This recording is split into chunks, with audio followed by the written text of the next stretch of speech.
আসসালামু আলাইকুম।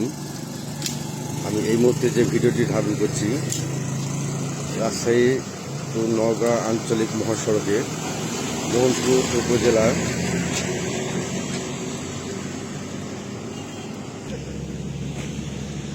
Mohanpur model town এর পাশে বাংলাদেশ সেনাবাহিনীর গাড়ি নওগাঁর দিক থেকে আসা একটি ট্রাক সেনাবাহিনী গাড়িকে দেখতে পাচ্ছেন। ট্রাক সেনাবাহিনী গাড়ি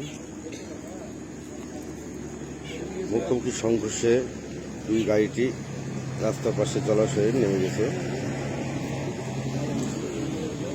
এখানে হতাহতের ঘটনা। বাংলাদেশ সেনাবাহিনী মারাত্মক আহত অবস্থায় তাদেরকে উদ্ধার করে রাজশাহী মেডিকেল হাসপাতালে নিয়ে যাওয়া হয়েছে। তাদের অবস্থা খুবই আশঙ্কাজনক।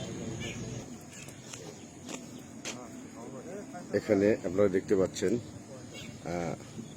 বাংলাদেশ ফায়ার সার্ভিস ডিফেন্সের কর্মীরা ও বাংলাদেশ সেনাবাহিনীর লোকজন।